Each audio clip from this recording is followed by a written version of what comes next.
Hello again, everybody. This is James Bartley, and you're watching and listening to the Cosmic Switchboard show. Today, we have old friend Eve Lorgen on to talk about a number of issues, a number of pertinent issues, uh, in part due to what's going on around the world.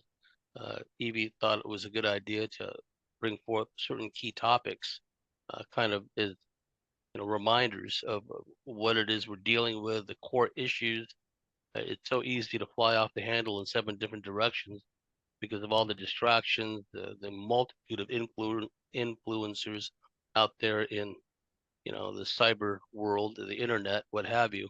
So we thought we'd bring it back down to earth, so to speak, but still connected to the greater cosmic multiversal issues that are confounding us, so to speak. So without any further ado, Evie, how are you? I'm good. I'm looking forward to the new year and many new changes and things coming up, which I think are great for us to talk about, especially the increased numbers of the UFO sightings of many different kinds that they're calling drones, but there are actually many different kinds of things being seen.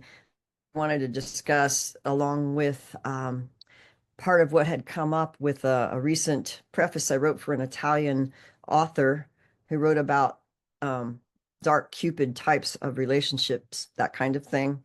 But as writing the preface, I became inspired and remembered things that Barbara Bartholic had shared with us many years ago that I kind of forgot about. And I knew that had been happening as an overall long-term program that might be genetically done over a long period of time through certain bloodlines and abduction programs. And so that was the Breeding Out of Love program. And then how that actually connects with how I perceive the counterfeit spirit, which known in the Gnostic Nag Hammadi library definition is very similar to what the biblical canonic ones talk about the adversary. And the adversary in biblical terms would be like Satan or Satans, which have the quality of stealing, killing, and destroying. But in the Gnostic definition, it was actually much more a fuller definition, which I believe actually decodes a lot of what we're seeing with some of this breeding out of the love patterns and narcissistic abuse relationships that have to do with counterfeit, which obviously to counterfeit or to copy something that is not the original. And then also to pollute, as in corrupt and infiltrate, pervert, invert, which so counterfeit could be the original fallen angels they wanted to copy themselves within the human population through hybrids so that they can still access our powers of sons and daughters of God who have a voice which can speak curses or blessings and create. So they lost the ability to do that through voice creation like humans. So they sought to copy us out, but fill us with their counterfeit spirit, which has the quality of corrupting, infiltrating, just changing it here and there, here and there, here and there, until you copy out the original blueprint. And so what happens, long story short, we can fill in the blanks as we go. The counterfeit spirit has the quality to deceive, to manipulate perception, and to copy out or switch and change or alter the original so that we start normalizing that which is the copied out or the changed or the GMO version until we no longer remember or can really discern what the original is or was, and then normalize the counterfeit in all its permutations. And this can happen with many things, including belief systems, memories, our reality, our history, our identity. And so this is what I think is happening. And how it really shows the blueprint in terms of dynamics is in classic narcissistic abuse by, let's say, the classic overt narcissist personality that will love bomb, devalue, discard, go through this cycle. And then when our perceptions of their behavior, which is essentially doesn't feel good over time, it actually hurts, then they gaslight you to tell you, oh, what you're perceiving is not true. It's something else. So they erode your original awareness of the original perception of truth that they're trying to hide, corrupt, and lie about so that they can copy out your identity, your history, your discernment, so that you become one of them, one of their little MK Ultra puppets or their alien consciousness in a human body that now wants to identify with being an alien hybrid or whatever, or a Nephilim or whatever this or that. So I'll just say that, and then we can go from whatever direction you might want to go in. Just to you know, elaborate on the point you made, we see that all across the board. This counterfeit spirit that has taken over. Some liken it to AI, uh, some liken it from the Gnostic perspective to the demiurgic spirit. But what we're seeing are people like acting out and behaving towards a program of some kind. And you see this all across the board. One would think that with the advent of smart devices, what an oxymoron that is, that the IQ level would increase because people would have the ready availability to access a lot of information that they ordinarily wouldn't be able to access, factoring in issues of extreme censorship nowadays, what have you.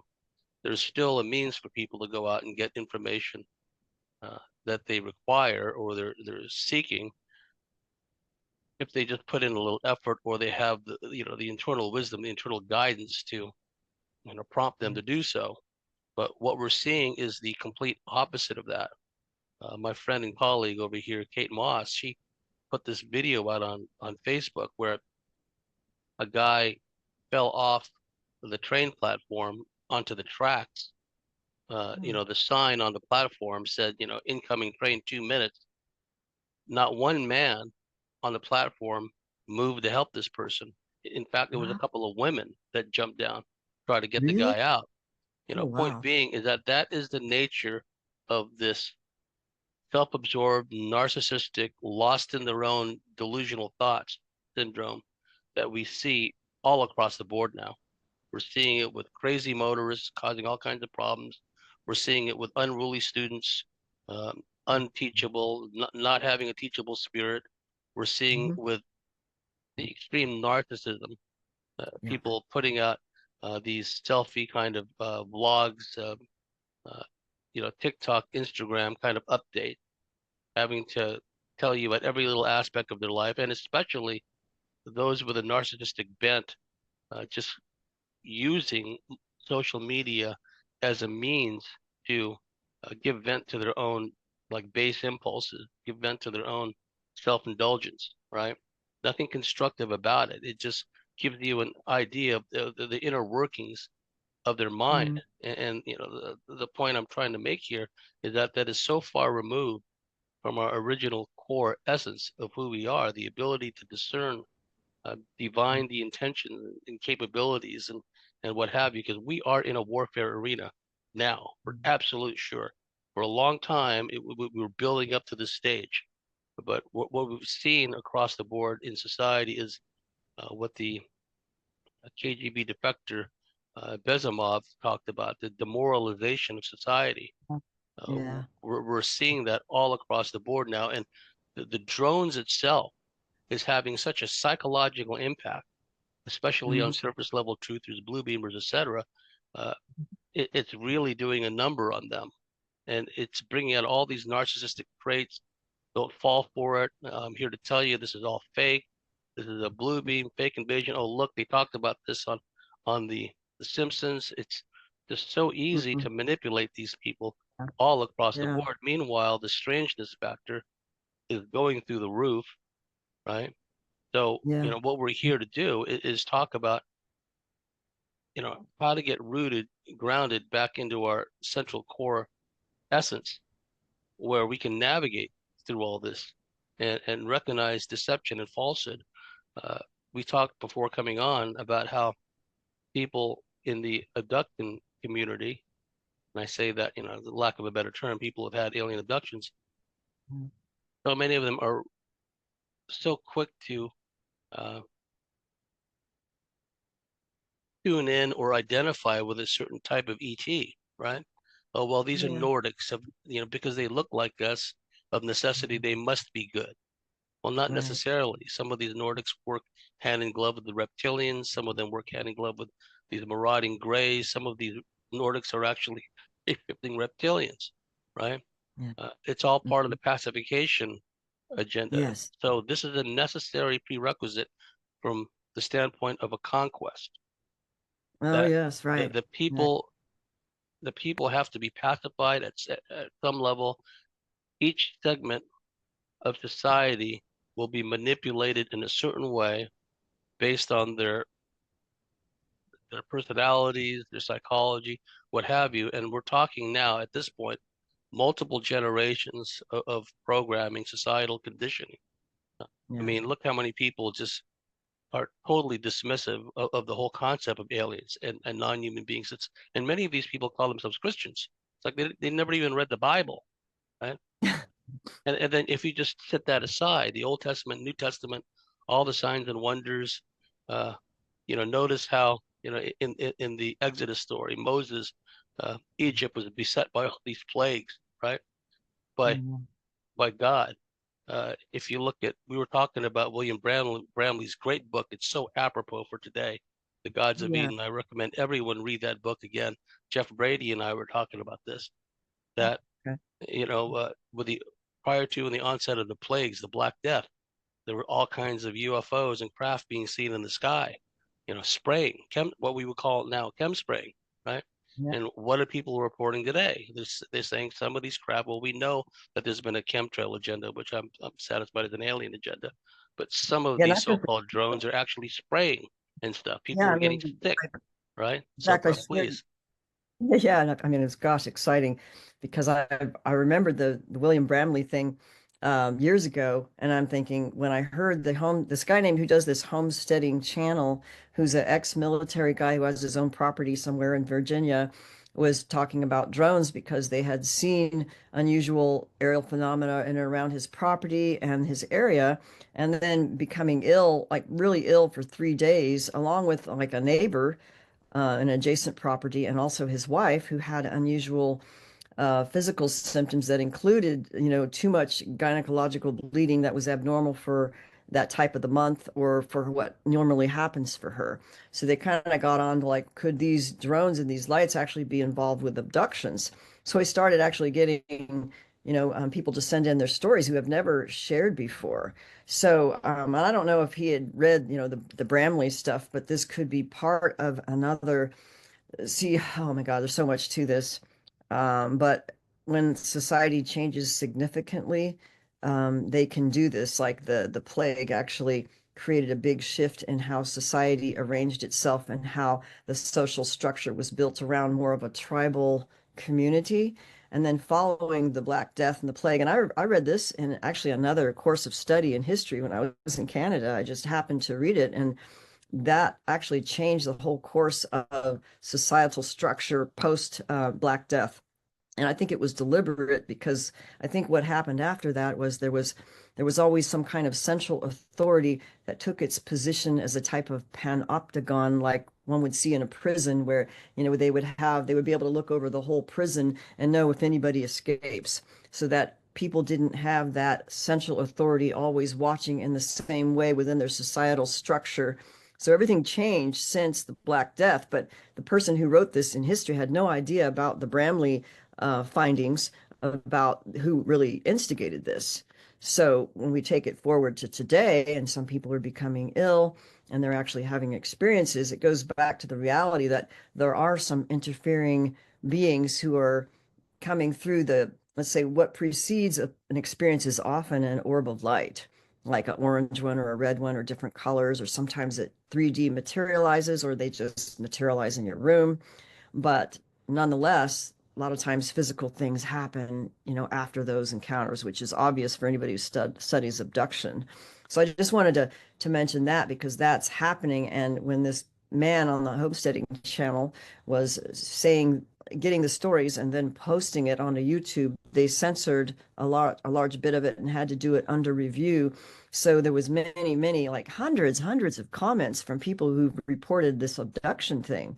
So there's many more people. So this isn't just a blue beam thing and it's all fake. But I think there may be stuff that's obviously manned from secret projects that are trying to cover up this. And I've actually heard this from another person I want to mention later. But I wanted to mention the one thing that has come up in many abduction testimonies where maybe more deeper involvement of investigation happens. And this happened with some cases that Barbara Bartley had investigated that I wrote about in The Dark Side of Cupid, which they're old cases. You know, all these people are deceased now, actually. But it was the Mary Henry case. And, you know, she had some major missing time with some beings on a craft who resembled Nordics, who had like a skull cap kind of weird hat and different kinds of clothes. But initially she was fearful. And then there was a pacification that occurred by being in the presence of these beings, and then there was no fear, and they cured her arthritis in her hand after that particular major, you know, abduction. But then later, as she investigated more and more, come to find out that there were many different beings involved in her experience, that there was a pacification process happening and a deception through different beings and the appearance of different kinds of beings.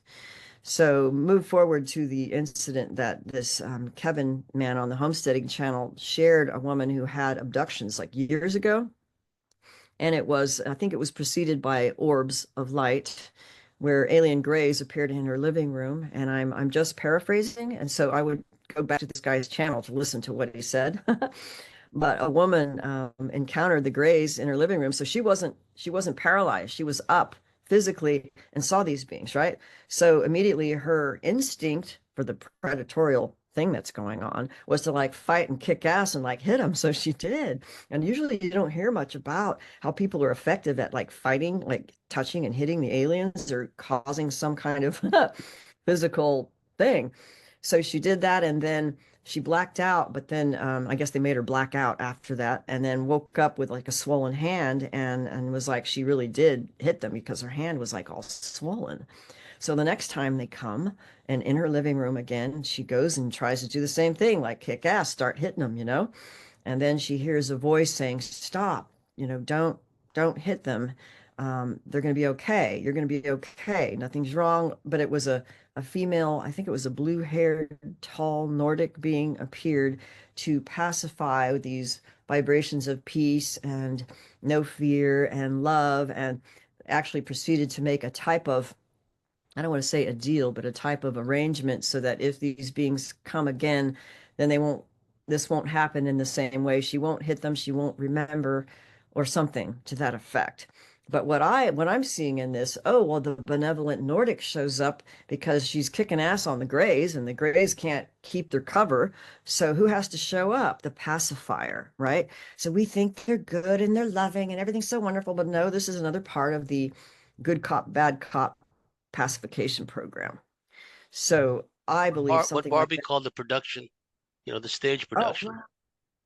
Yeah, and then in fact there was things that this man had mentioned in some of the testimonies that he was just reading off emails about different beings, and I'm not sure which ones, but where there's several different types, and there one might be one like hanging out in the back who's like taller, like the one in charge wearing the purple cape. And that reminded me of the Ted Rice case with many different beings. And then that head honcho, like lurking in the corners, that tall, you know, caped, purple caped being. So there's that. There's many different types of appearances they may take. And sometimes playing this good cop, bad cop kind of thing to kind of either pacify or distract us from going deeper. And that's what I think is happening personally. Yeah. There is a tendency for those who've had uh, encounters with different types of beings to view them as separate. Well, this is one group I'm interacting with. There's another group I'm interacting with. This group does these kinds of things to me. And I'm not saying that those things don't actually occur. But what we often see is when we zoom out, a lot of those beings are in cahoots together because in some of these, and so much of the abduction literature, so much of the thinking, the thought, the understanding of the abduction syndrome comes from certain individuals who pushed the gray hybridization, gray hypothesis, human grays. It was all grays. People like David Jacobs, for example, this is one example of this. Whereas, you know, we know, and Barbie knew that. Wait a second, when you really dive into this, when you peel back the layers of illusion and deception, there's a number of different ET groups that work together. To be sure, some of the worker bees, so to speak, are probably worker bees, cosmic vassals, are either bioengineered, created to perform certain tasks. Others may be, separate races that may not have been genetically hybridized, but have been subjugated in some way and forced to be cosmic vassals to do the heavy lifting, like the Greys, for example. They do a lot of the work for the reptilians. And what's happened, what we've figured out is when you really delve into some people's encounters,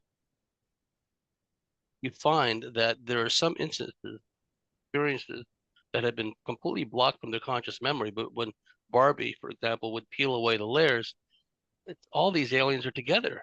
There's mantis beings, there's Greys, there's Nordics, there's reptilians, all in the same setting, all in the same location, whether it's an installation, a space station, underground base, an off-world base, whatever the case may be. A lot of times, these beings that some people tend to view separately are actually working in cahoots.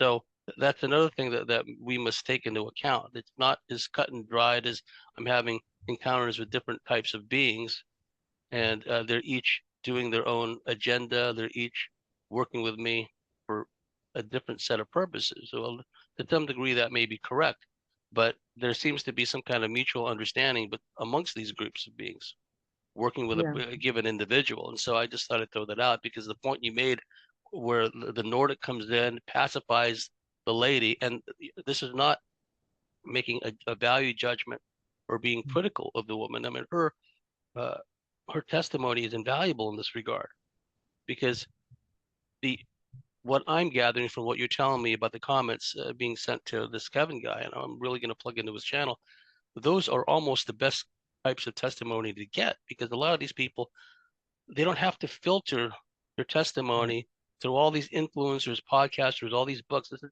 what they see, what they experience, what they feel. That's some of the best testimony you can ever get, right? And so when this woman says, well, the Greys came along, I started trying to beat them up, which I don't have any problems with myself. Like Candy Turner used to talk about this, about fighting these beings, right? And then they come in and they send a Nordic to pacify her. That is classic. And in the what was the name of the place in Indiana? Barbie did this case study where in the 1950s, as far back as the early mid 1950s, this three-generation family and a homestead in Indiana, uh, they all had a family abduction. And then the military showed up, if you remember, and kept the family in house quarantine for 3 days. The military psychologist went to town on them, mind controlled them, what have you. That was a similar situation, and similar to the Ted Rice thing, where these Nordic beings were working with Greys, and the Nordics were used to pacify the people there, right? And so there's definitely a pattern. This is no longer a small sample size of these Greys, these Nordic beings coming along because they appear human, or mostly human for that matter, automatically. And whatever kind of love bombing, whatever similar in a way, and maybe not as extreme as the mantis beings, but this ability to influence them through strong emotions, energetically created strong emotions, the ability to impose their will on others. They pacify them, love bomb them, calm them down, and then that basically opens the door for even more intrusions, more abductions, what have you. But what was interesting, I thought, is that this woman actually had unique characteristics that is not common actually for a lot of the abductees. I've only remember a few cases where they were actually able to arise with their natural instinct and bypass the manipulation of perception.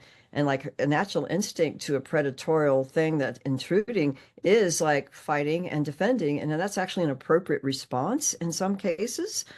But some people, it's like they switch them off where they'll cause you to become paralyzed. But if I remember correctly, I mentioned this before, in the KT Frankovich Lime Grove encounters experiences, probably back in the 90s, where she had encounters with a different type of alien. It was actually a somewhat like a gray, but different. It was more muscular and it had 6 fingers. I don't know if it had 6 toes, but it was kind of like floating, running. And its normal ability would be to telepathically kind of subconsciously manipulate your perception so you don't notice them and what they're doing and what they're going to do, basically. But she just noticed it right away and didn't respond in the normal ways of perception manipulation, which means she's a unique person who has a unique perception and ability to not be manipulated maybe in the same ways. So that's actually a unique quality to have, because one of the things that Dr. Corrado Malanga, and he's not really well understood in the American abduction research community, but he always said that the will of the soul is compromised, or they can manipulate our will and our perception so that the will of our natural instincts is dulled down. So this is where I still think the counterfeit spirit comes in. And if we know what the real is and what the counterfeit is, the real is going to say no and want to set a boundary, basically. But if that perception is not perceived or discerned, then it's easy for them to just come and infiltrate and manipulate until, they copy out your memory and your identity, and then you become, one of their helpers. And some people are actually used in abductions to help abduct others and to pacify others, because I know I've heard this before. So Oh, absolutely. Remember that guy, Joseph, that I had a confrontation with because he was getting on my nerves in our support group meetings way back when. He said that in the uh, first meeting he had, the first support group meeting he attended, Howard, our old friend Howard, showed up a little late, right? And the Joseph guy, his jaw dropped because he'd seen Howard before, and oh, in the context of an abduction experience where Howard walked into the operating theater where the ETs were working on this Joseph guy, and Howard was holding a tray of instruments, right? Now Howard, if you remember, he was anti, you know, alien, anti, deep black military because of all of the mind control and abuse he was subjected to back in the day, as anybody. But it just shows that even someone with a conscious persona yeah. of being anti, you know, you know, abuse, anti-abuse from any quarter, human or alien, right? How they could subvert his will and use him essentially as a as an aid or as an intern almost, in this alien abduction medical procedure. And Joseph said, "Well, I've seen that guy before. He was holding a tray for these aliens," and people will get the wrong impression. Oh, yeah, I had an experience, and this guy was working for the aliens. He's evil, and now he's doing podcasts. No, that doesn't mean that he's evil or she's evil. It means that they were momentarily subverted and used against their will to do something that they normally wouldn't do, right? Or Now, or they there are some people that willingly will work for the aliens, like this Joseph guy, right? oh And yeah, that's a yeah, whole because nother they story.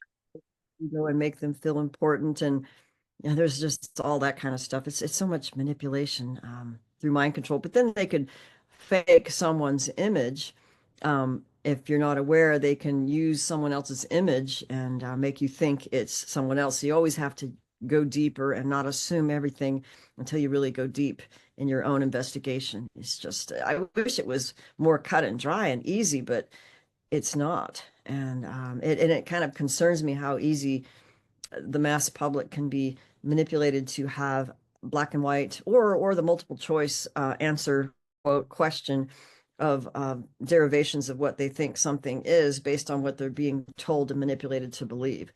So it always goes back to, how do we go back to an original perception of original truth that hasn't been infected or polluted by the counterfeit that's always trying to come in and just tweak things a little bit and change things and corrupt things until you start normalizing that which is corrupt. And that happens behaviorally in multi-generational abuse. I mean, we see that all the time with narcissistic abuse, war-torn families, certain cultures, alcoholism, incest, whatever it is. There's certain behaviors that just normalize, and you just don't know any different until you get out of that conditioning or out of those relationships to find out what's truly healthy and good, and then get out of that. So, and that's how I think they breed the love out of us. I think there's something more to just behavioral conditioning, though. I think there's something more, and this goes into it's kind of creepy. This was mentioned on his name is Mac Azura.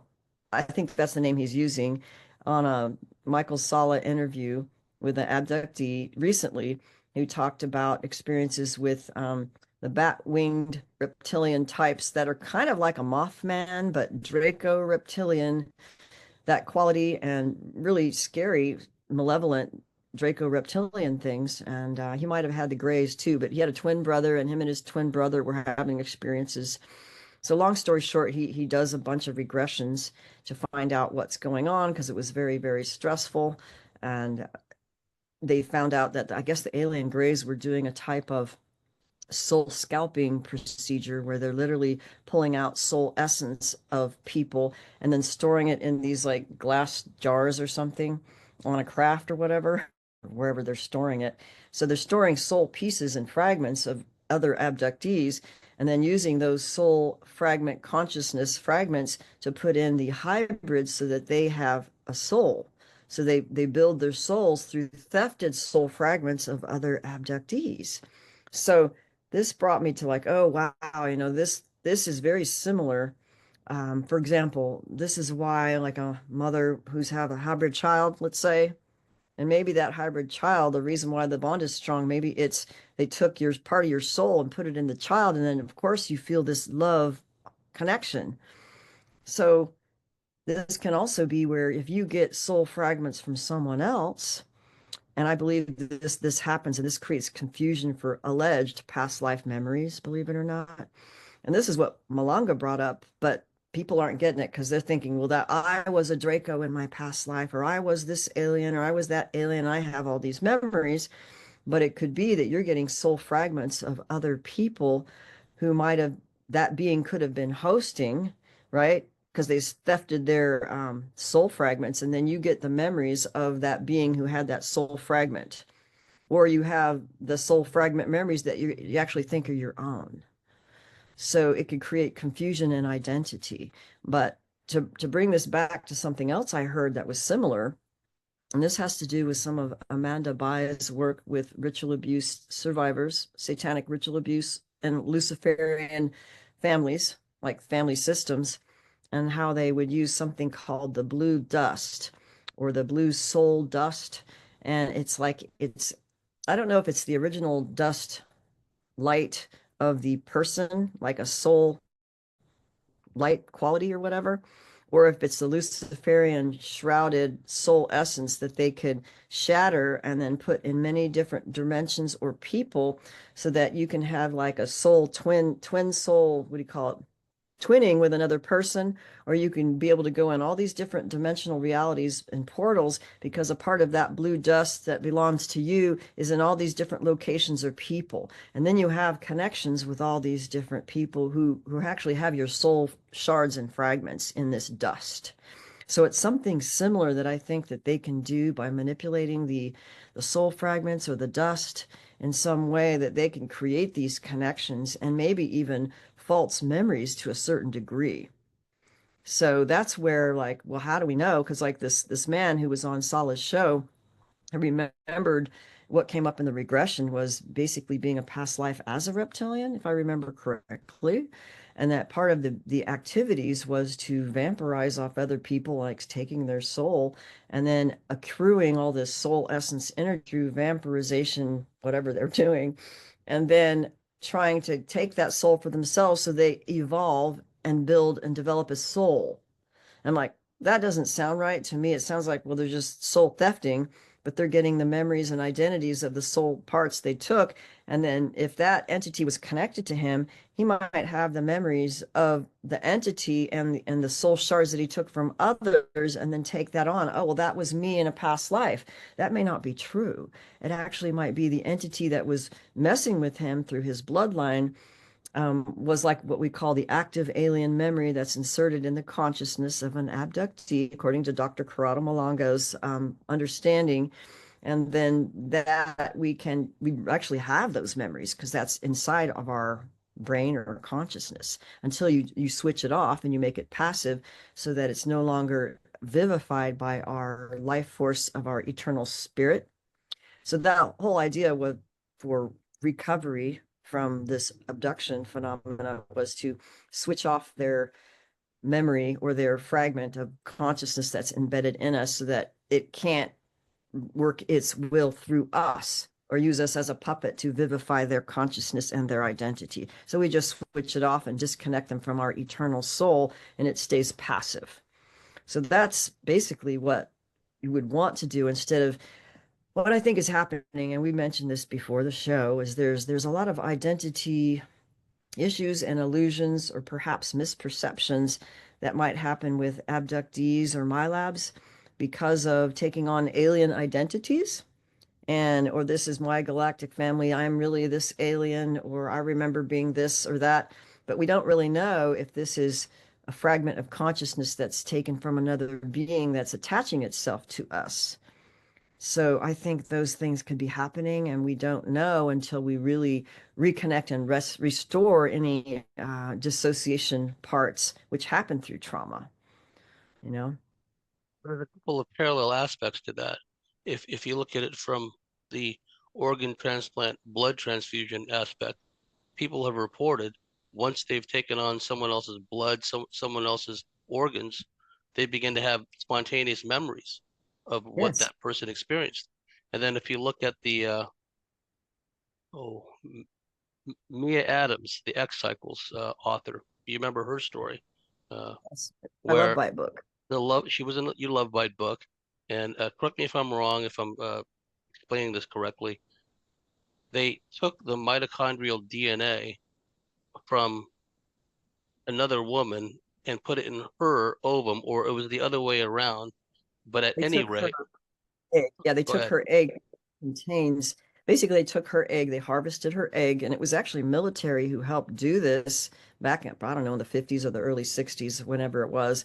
And then once they harvested the egg, then what they can do is take out the well, it hadn't been haven't been, they just put DNA of two other parents from a conception into the eggs because the egg creates the body. So they just basically substituted the autosomal parents and then kept the original genetic mitochondrial DNA from the ovum, which is the original mother, because they didn't use her autosomal DNA, just the mitochondrial DNA. So basically, this hybrid abductee, who was the FBI agent in the Love Bite setup, Hmm. right? He had three parents: the autosomal parents from the in vitro fertilization of her egg, and then she was the mitochondrial donor. So she was the mitochondrial mother, and then he had two other parents. But the study of the aliens supposedly was to study the non-tangible energetic connections between people to see what how strong a bond is with let's just say just with the mitochondrial DNA. So you actually so there was a strong connection. I mean, it was a love bite for crying Was a out love loud. bite. And so, if I remember the story correctly, Naval Intelligence, an element of Naval Intelligence that was observing this, and they may have had a hand in what you just described, they were appalled at the prospect of her having an intimate relationship with this guy, this FBI agent, who really, in the overall scheme of things, you zoom out, was her son, essentially, right? And so they didn't want this kind of incestuous relationship to happen between Mia and this FBI agent she was bonded with in this alien love bite setup. It was an interesting story, but to your point, it's an example of how the information field, as David Icke would call it, right? Drawing, whether it's from an organ transplant, blood transfusion, genetic manipulation, like you were talking about, how that can have an influence on our emotions, our memories, and our behaviors. And I'm also Yes. reminded of Kenneth Grant's book. He was a devotee of Crowley's. Crowley. Yeah, I Yeah, remember and I wrote a letter to him one time. And he was really nice. I think he sent you back a nastygram or something, didn't he? Because I wanted him to comment on the love bite because it had to do with love obsessions that resulted from something that was really a magical operation, which it is. It's just that it's done in a different way with aliens. And I don't think any magician would want to admit to the nefariousness of really what they're doing, Yeah. basically. When Crowley himself said that he was in contact with aliens, right? And the purpose, I don't want to go off on a tangent, but the purpose, creating the circle or the pentagram to stand within, it's an outward metaphor, a manifestation of being earthbound, uh, an ensouled individual, an adept, a warlock, a magus, connecting with the cosmos, the multiverse, right? So there's even an ET component, right? And one could argue, and we've had discussions. I remember in the old days, Tal Levesque used to talk about how Enochian was the language of the Greys, which wouldn't surprise me, right?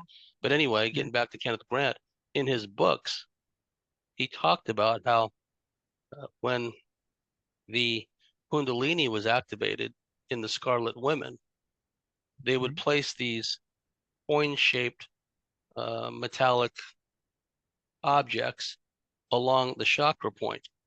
And then when the Really? Kundalini was activated, these coins would absorb what he called ohas, this kind of Okay. energetic Kundalini essence, which could be stored and used later for whatever purposes, right?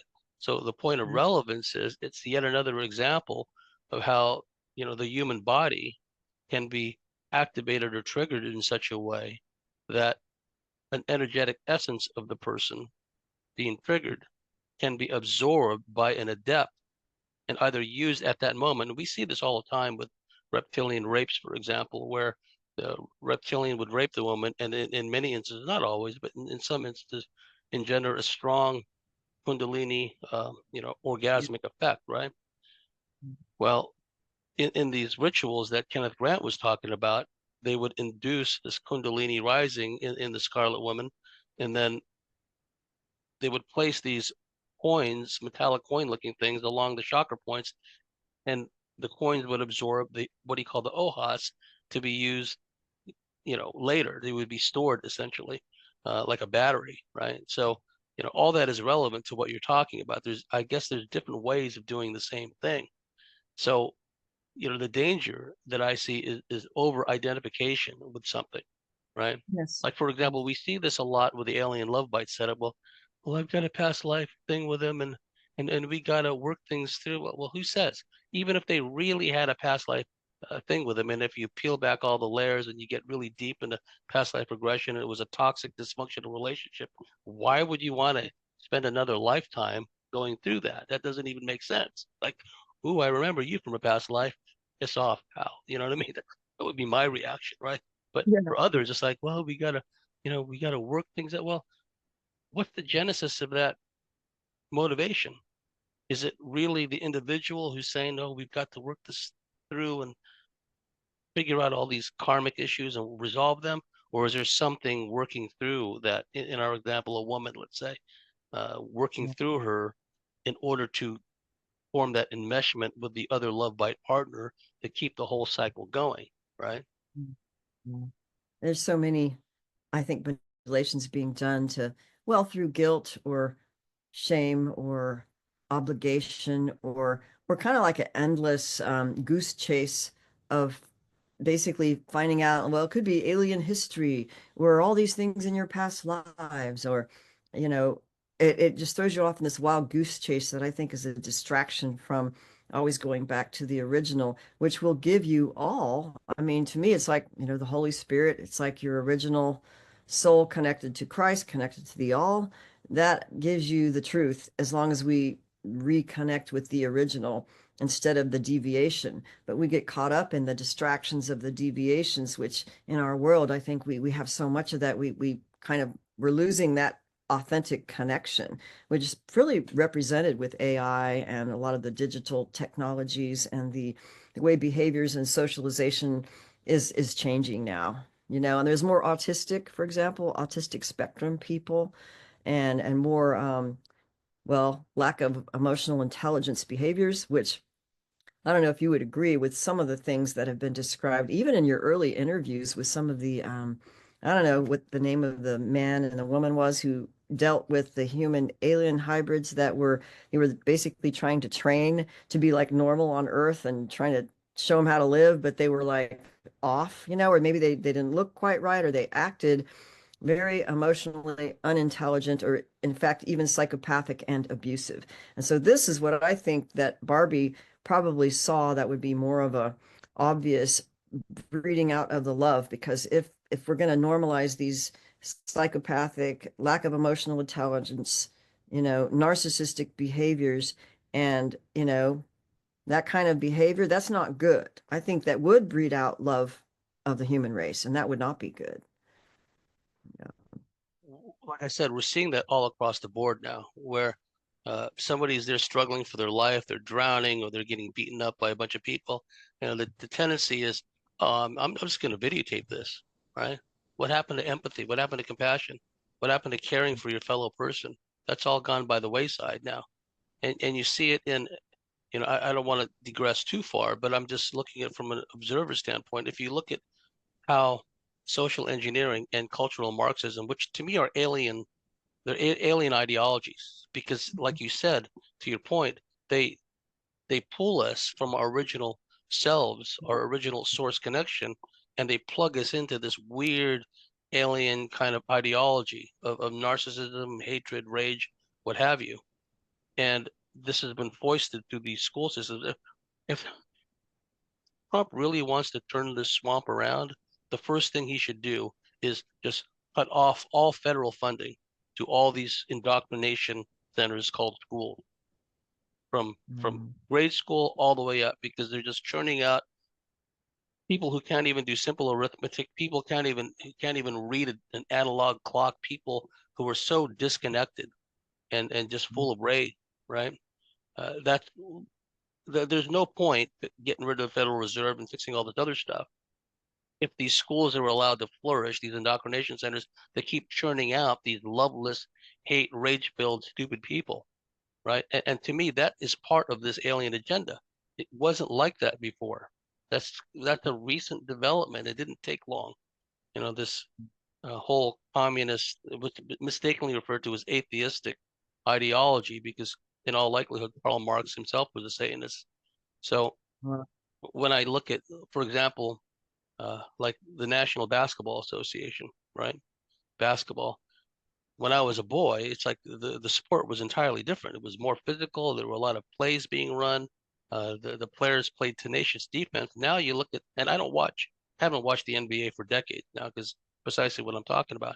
But you look now, just like the indifference and the apathy of the players. They make no effort on the court. They don't play defense. They just stand there with their hands at their side, and you know they don't even contest the shooters, or obstruct them or do anything. It just all they do is they shoot these long 3-point shots back and forth and up and down the court. It's just one former player, BJ Armstrong, used to be with the Chicago Bulls back in the day. He said they're just like robots now. These players are just like robots, and they're unteachable. They don't have a teachable spirit. When players from the old days wanted to teach the players of the day how to play the game correctly, they're all, I'm good, man. I'm good. No thanks. well, I Point like of that. relevance is, if you zoom out, that mentality, that unteachable spirit, that lackadaisical, apathetic, uh, self-centered mentality is all across the board now, right? Now, people like that will not fight. People like that will not stand up. Mm. And I Oh, talked about this with, who was it, Dan Armstrong, or somebody in the recent past of one of my shows, where yeah.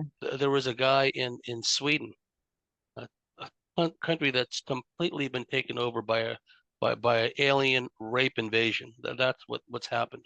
Because Mm. you know, I'm not going to get into it in this segment, but I can definitely see how certain cultures have totally, for centuries, by ideology, by consanguinity, inbreeding, genetic engineering, and what have you, they some of these cultures are just like monstrous. They're just violent, rapacious, what have you. And this guy in Sweden is is videotaping with his phone this jihadist climbing up a ladder with a long dagger, right? Now, in the old days, what I would have said was, "Oh, honey, we've got an invader, you know, get the pot of boiling tar going. We've got company. Yeehaw," right?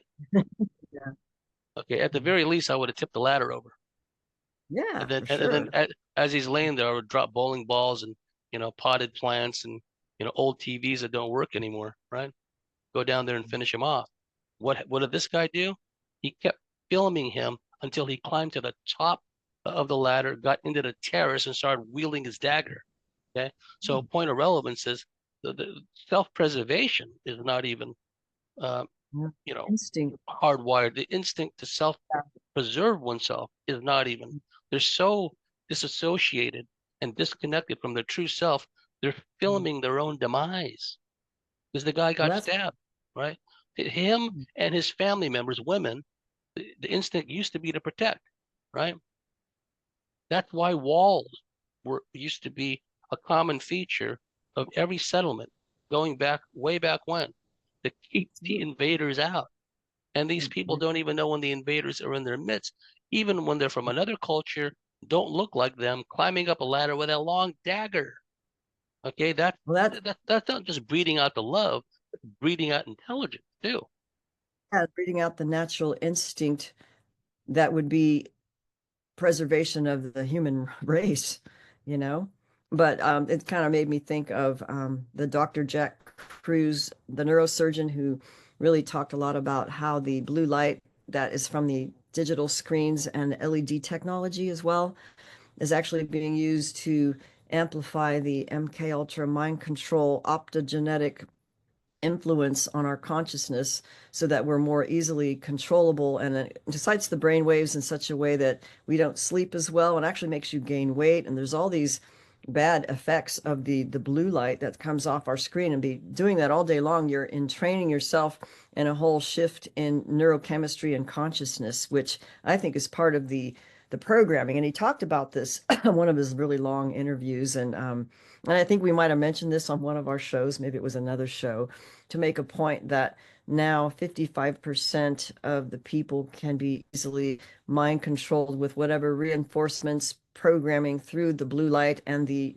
computer itself, so that you don't have to have the natural handling they might have done in the early days of the Manchurian candidate, paperclip 1, 2, 3, 4, 5, and then the updated models, which now are eugenically streamlined, probably through little alien tweaking as well, I would think. Yes, yeah. Still, example, and he was giving an example of people that he knew who were like high-level CEOs of these technology companies, the digital technology, Silicon Valley, people who were extremely brilliant, Mensa level intelligence, and but they didn't have discernment, and they were still mind controlled, and they might have had children who were more autistic, and they went ahead and took the the poisons that they're being instructed to supposedly help them, so they're more compliant with order Treatment. following that goes against the human instinct to have discernment and know what is right, but they're extremely intelligent.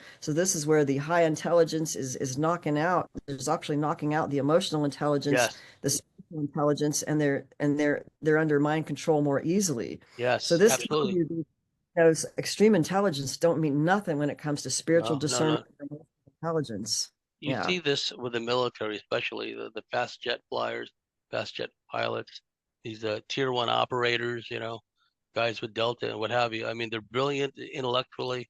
They're the gentleman assassins, the jet pilots. They can just do all kinds of things very fast. There's the old saying, you don't want to get behind the airplane because if you do, then you're gonna, you crash, right?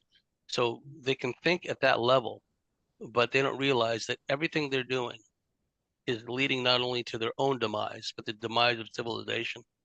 Because at this late stage in the game, if they haven't figured out the basics, like who or what was really behind 9/11, Oklahoma City, USS Liberty, all that, if they don't even know that very basic stuff. And they're still saying, yeah, we got to go to war with Russia. We got to go to war with China. It's like, no, you guys are part of the problem. Like, don't go around waving the flag and try to big shot me that you're some kind of combat veteran when they are waving the banner of these corporate entities run by non-human beings, by the way, right? Yes. Yeah. And just stupidly diluting. Just you know why? Part of the problem, a big part, is ego. Because if they were to accept the fact that they've been fed nothing but lies all this time, Yeah. that directly impacts their ego, their reason for being, they can justify, well, they spent all of this time and money and resource on me to train me up to do all these things, and I might as well go along with it because what else am I going to do, right? That's a very weak argument. It really is. And so that's what we're seeing now. All these people on these naval warships, these aircraft carriers, they're just sitting duck. They're going to be Yeah. taken out in a wider war. And before we end this first segment, the historical fact that prior to and during the onset of whether it's plagues, Black Death, World War, large wars, large regional wars, there's always been this pervasive presence of aliens, non-human beings, right? And Yeah. you talk about the blue light emanating from these digital devices. It has to be a blue light, right? Blue light, Yes. blue beam, blue light, blue beam. You see the Yeah, none connection of there? that with the blue dust, the Luciferian blue dust with the Yes. ritual abuse people, where the blue dust had something to do with Lucifer's shroud or covering that owned them, and I don't know, created these weird things, but I don't understand it. So Amanda Byes is the expert on that one. But yeah, Well, I remember having these discussions with Helga Morrow way back when, and we talked about how some of these blue lights or blue uh, energy fields that pop up, that she was a world-class psychic. I know that for a fact.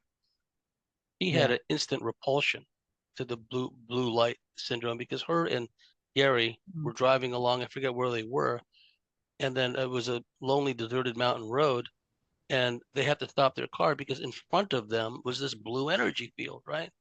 And then Yeah, really? if you go back to all the stories and all the research compiled over the years, people that have had encounters with a blue light energy field have had severe problems, and there seems to be a weird time distortion element to it, right? It's like it's something that you want to avoid.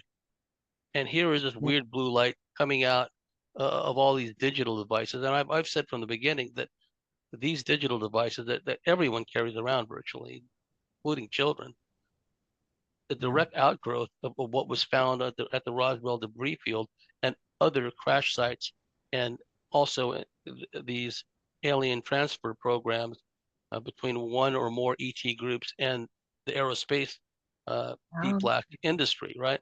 So instead of using that technology for our benefit, it's just used to enslave us, right? So the blue light flash blue beam aspect, you talk about the societal conditioning, confirmation bias, the surface level type, the blue beamers, they'll go on all day, blow smoke about how, oh, the mainstream media, they lie about everything. They lied about the treatments. They lied about the scamdemic. They lied about 9/11. Oh, but when they talk about the drones, oh, just amazing the alacrity with which they accepted that narrative, isn't it? It's yeah, I like, know. oh, yes, thank you, mainstream media. Thank you, government. They're drones. But Right. you look at the behavior of some of these so-called drones, right? Like a law enforcement officer. Once again, the eyewitness accounts are being ignored or marginalized. Uh, Mhm. a law enforcement officer in New Jersey says a swarm of upwards of 50 illuminated drones came out of the ocean. Who or what is going to imbue that kind of capability into a mere drone? Have an Yeah. underwater base, There's more going on. illuminated, somehow waterproof, right? And be able to move around as a group. Airline pilots, airline crews are seeing clusters of these drones, so-called, and either Yeah. these drones are following them at 35, 37,000 feet, or they just keep flying and they just see more and more of them outside the plane. It's like a never-ending trail of them, right? And the ability of these drones, to use their term, to eject other similar sized drones. And I've Yeah. seen video of what I would say, okay, that looks to me like a drone. This big oversized model thing, and they put like, these woo-woo lights. They're not really woo-woo to those who've seen real alien craft.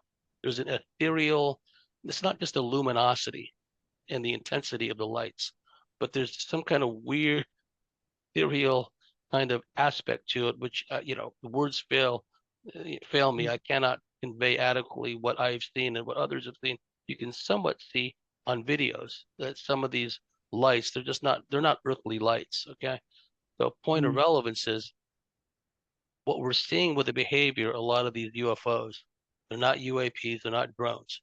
I'm sure drones have been thrown into the mix, right? And I'm sure that advanced uh, craft based on alien technology are thrown into the mix too. They've been there for a long time anyway. But the narrative of drones and how people just dogmatically go along with that narrative, people who haven't spent 1 hour studying the mountains of evidence of alien craft and what have you. There are accounts of triangular craft in the 1880s. 1880s. Okay, that's not the TRB-3 in the Oh, yeah. 1880s. Lockheed wasn't around back then. Raytheon wasn't around back then, right? But it's using the gullibility and the confirmation bias of these blue beamers, right? And all their narcissistic traits are coming out. Don't fall for blue beam. Don't fall for the fake alien invasion, right? Well, it's And yeah. I think the Mac guy brought that up in his interview with Michael Sala about Elizondo actually had a reason to say or infer, well, that this is a danger, like because they knew that there were wars going on over humans, and that there really is actually a threat, and that I believe that's confirmed in some of the things that I've just kind of came across with this podcaster named Sargel18.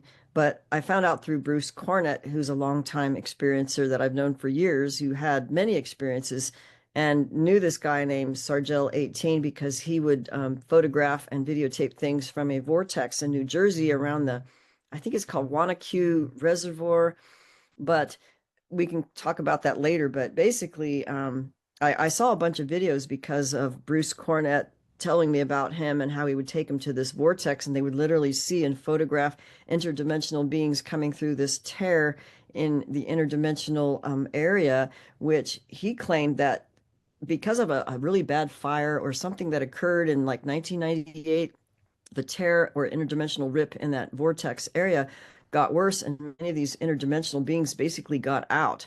And some of them were actually dangerous interdimensionals that had many different shapes and forms. A lot of times they're just orbs or weird kind of faces or animal looking or dragons and stuff.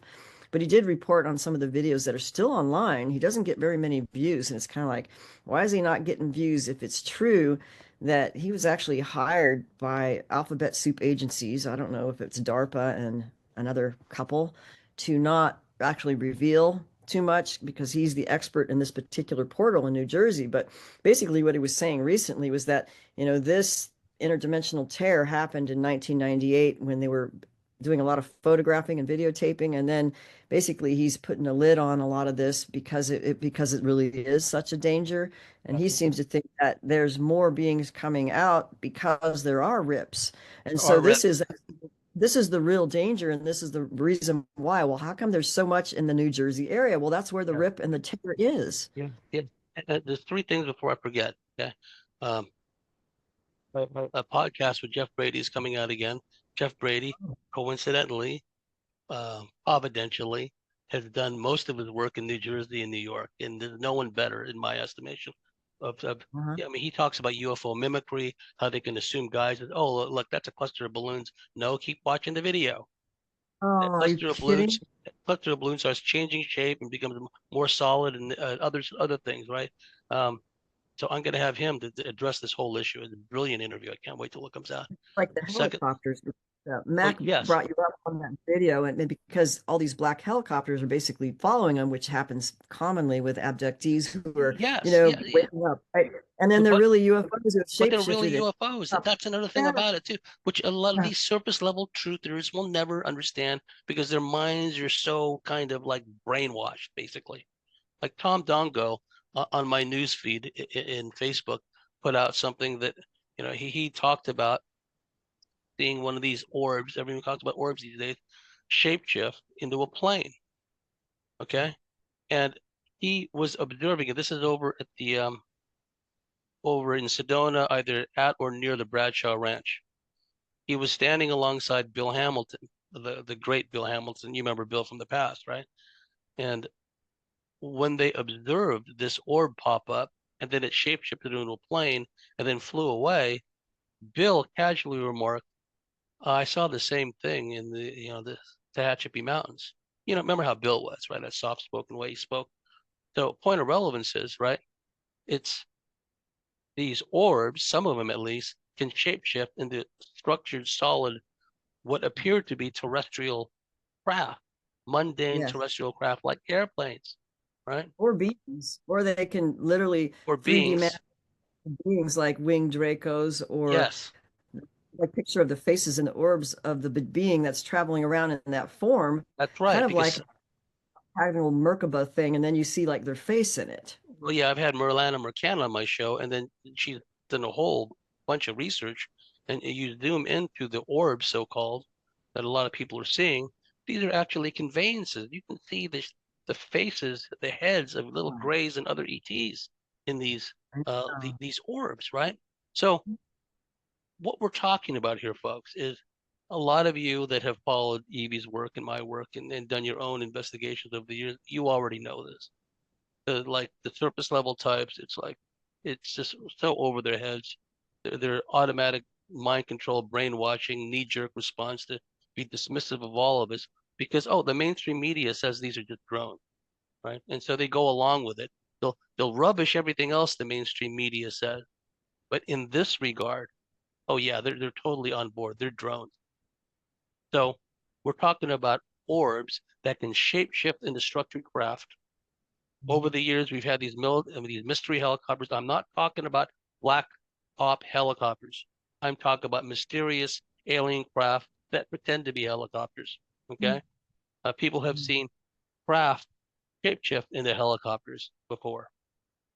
There was wow. problems in the Vietnam War along the DMZ, demilitarized zone, where they stationed a lot of the Marine units, the U.S. Marine units along the DMZ, to battle the North Vietnamese army coming down from the north. And along the DMZ were swarms of these mystery helicopters. The NVA Hmm. didn't have these helicopters, North Vietnamese army. They weren't American helicopters. All the helicopters the CIA were using were being used to transport drugs out of Laos and other places. So it wasn't them either, right? Leonard Stringfield, the late great Leonard Stringfield, had the case in one of his books. He talked about how in total fog, low cloud ceiling uh, weather, observers and listeners on the ground heard what sounded to them like a propeller driven plane, because that's all they had back then, just flying around for hours above them in the cloud cover, which at that stage and that time, you know, they didn't have all the advanced um, capabilities, blind flying that they have today. General James Doolittle actually invented all that way back then, right? The ability to fly without actually seeing out of the airplane. That hadn't been Wow. developed yet. So somebody was up there flying around for hours without the need to refuel, making sounds like an airplane, although they couldn't see it. And this was heard by people on the ground. It was, commented upon at the time. And Stringfield pointed this out. Like, what was that? What could mimic the sound of an airplane for hours in low cloud ceiling, zero visibility, right? So point of relevance is these things have been going on. And when I have Jeff Brady back on, the UFO mimicry, how they can assume the guise of seemingly mundane things like kites or balloons or clusters of balloons, but they're not. When you watch the video, I mean, they've got an internal light source. They're changing shape. Parts of the clusters of balloons are attaining solidity, right? Uh, and they're ejecting other things coming out of it. So, the casual observer looks at balloons. You show a video of these things to a blue beamer, balloons. No, they're not balloons. You're just a coward because you won't watch the whole damn video and make up your own mind. And that's the problem. They think they've made up their own mind about these subjects. No, someone else made up their mind for them. And it's like so many of them are Christian Zionists too. It's like, haven't you read your Bible? What about this whirlwind? That's described in Exodus. What about the parting of the Red Sea? You think Lots. drones did? You think drones did that? What do you think about Ezekiel, the wheels within wheels? What was it? Did Raytheon make that like centuries ago, 2,000 years ago? It's like, No. it's I like, saw that on this BB 333 just had like within the past week. I don't know when this happened, but it was like an Ezekiel wheel within wheel plasma type UFO, two of them being seen in the sky. It was like a nighttime, so it was kind of blurry, but it was literally wheels, like a circular thing, and then like wheels within the wheels turning around inside the cylinder thingy, but they were more like cloudy. But yeah, that was like a classic wheels within wheels Ezekiel thing, which is not a drone. That was definitely a well, plasma, whatever it was. well, Yeah, it Jeff was Brady and I different. talk about it. It's like from an earthly engineering perspective, we talk about, form follows function. And you look at some of the videos that he's got, there's these things tumbling, constantly rotating. It's like, what's the form? What's the function? What's the engineering perspective on that? Why is it doing that? Why doesn't it stay stable? Is it occupied? And see, by invoking the talismanic invocation, as Michael Tessarian would call it, of the term drones, that implies none of them are piloted, none of them are crewed. It Right. also obviates the possibility that uh, even some of them are man-made advanced craft. No, they're all drones. Certainly obviates the possibility that they're alien or non-human craft with crews on board.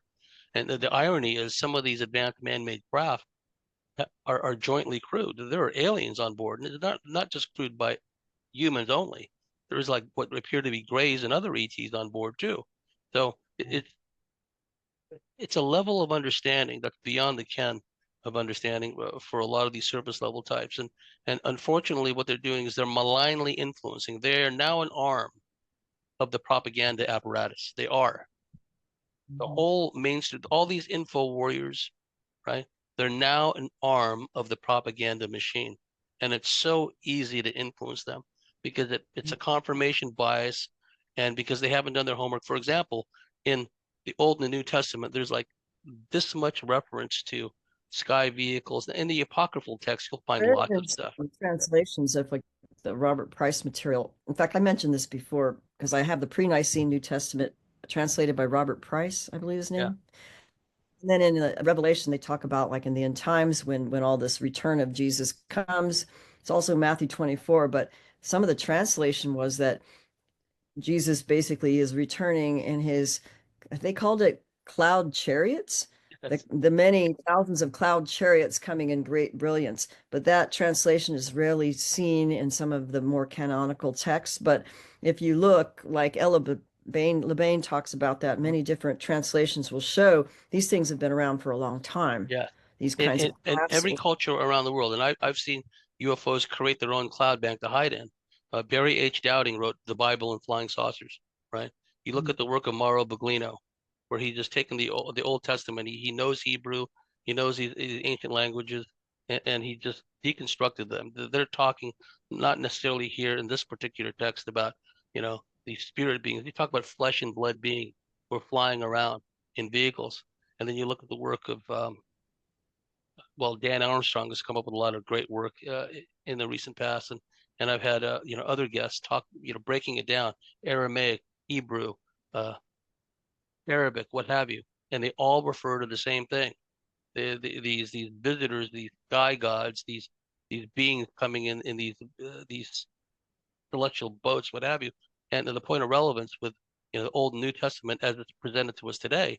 You compare that with the text from all over the world, from Asia, from India, what have you, where there are just volumes and volumes of references, not just to sky gods, but to wars between the sky gods.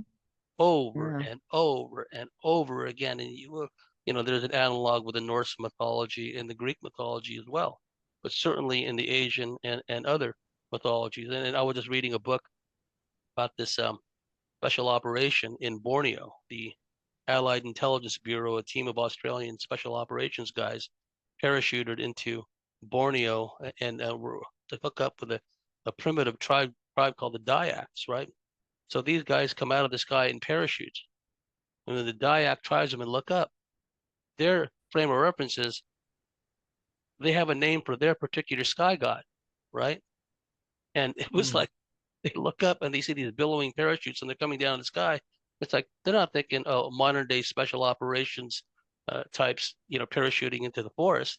They're thinking the sky gods have returned. You see? Oh, So even in the interior of Borneo, they have this mythos, this narrative of these sky gods and these sky gods returning, right?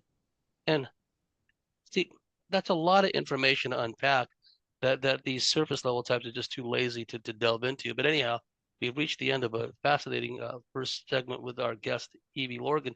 Evie, can you let our listeners and viewers know how they can find your work? yeah. I mean, I have a Telegram channel called Alien Love Bite, and you could find out the link through my website that's on the homepage somewhere. But I'm going to be redoing both of my books, like updating like a second edition of both The Love Bite and The Dark Cupid. Hopefully be done by, spring next year, February-ish or around that time. So I'm working on that and that's going to keep me pretty busy. So I'm just eager to share that because bookjackers had made it difficult to get my Love Bite book and have hijacked and pirated a lot of my stuff. So I'm just going to redo it The and make whole it nother better. story. Yeah, it's a whole nother story. It's just shameful what's going on. So anyhow, thank you, Evie, and for our dear listeners out there, if you like what we do, if you believe in what we do, please go to the cosmicswitchboard.com, sign up and become a member, and we'll see you at the top of the next segment.